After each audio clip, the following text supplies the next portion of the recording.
Hi Koonies, this is Koon. So what is Kooni? It's actually a new name in this channel because my subscribers are special. They're intelligent, they're men of culture, they know how to appreciate things in games and real life. So I decided to give you a new name to differentiate my subscribers from those normies on the internet. Okay, first thing first, let's get back to the topic today. What does it feel to have 100 SSR characters in Granblue Fantasy? Well, this is a very complicated question. Before telling you my answer, I would like to ask you two questions. First, who is your first SSR character in Granblue Fantasy? And then second, without looking at your inventory, who is your 51st SSR character in Granblue Fantasy? Alright, I'm not sure whether to get a key, but I was trying to test you, not your memory, but your response and the sense of appreciation towards Granblue Fantasy.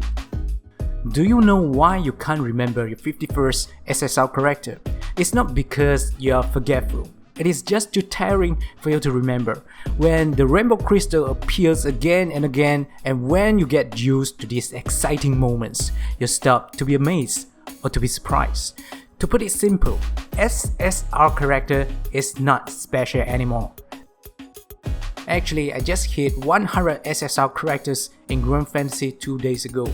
There was a mixed feeling running through my body. I'm really happy to have these characters in my inventory.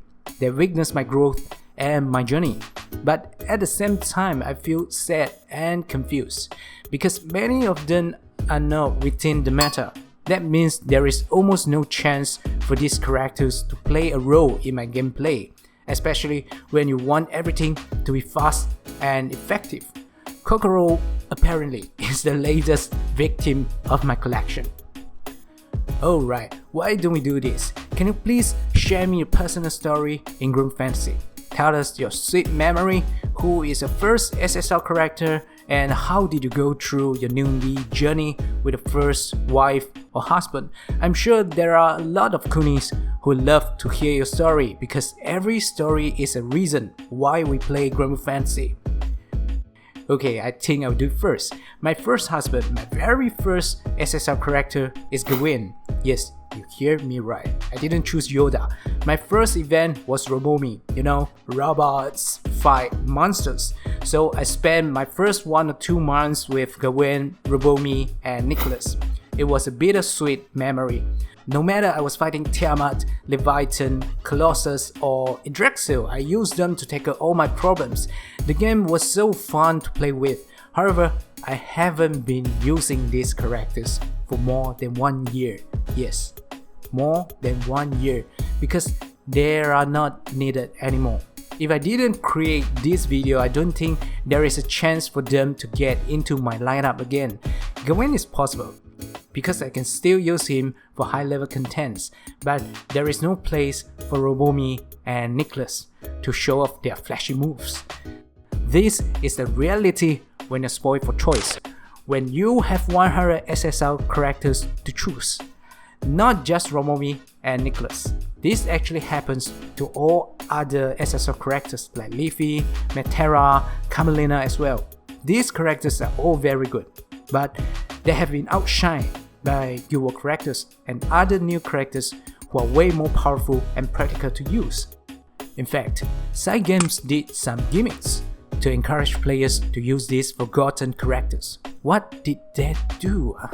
You have been playing all this time, but you didn't realize this, right? Let me tell you, Karen is a great example. Sometimes you're forced to use SR or R characters for the fight. Secondly, the pendant currency is also one of the tricks to force you into using these characters. And the most effective strategy among all is Ultima Weapons, because you need to adjust your lineup based on the character's weapon type to make yourself more powerful, and this indirectly encourages players to revisit some of these forgotten characters. However, I think this is not enough. The meta of this game is too strong to ignore at the moment. That's why all those who doesn't fit the meta was put aside in cold storage. I don't know whether there is anyone from side game who is currently watching my channel, but seriously, they need to be more creative when it comes to gameplay to make sure we have chance to use all these wonderful characters. They should have a dungeon where you can fight waves and waves of enemies.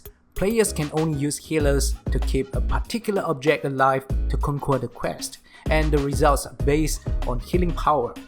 They should also have a special stage where you need several tanks to hold enemies at bay, and you need these tanks to have high defense and HP to survive as long as you can, so that you can see the true potential of defense type characters like Sarah, Catalina, etc.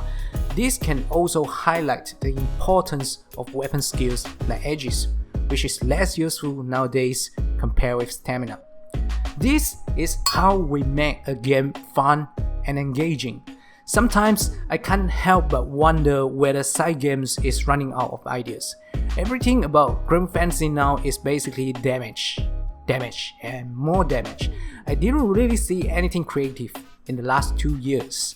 This is worrying to fans, and this is also why you can feel bored even you have 100 SSR characters. Having more characters in Granblue Fantasy is not the key to happiness. We're not collecting stamps.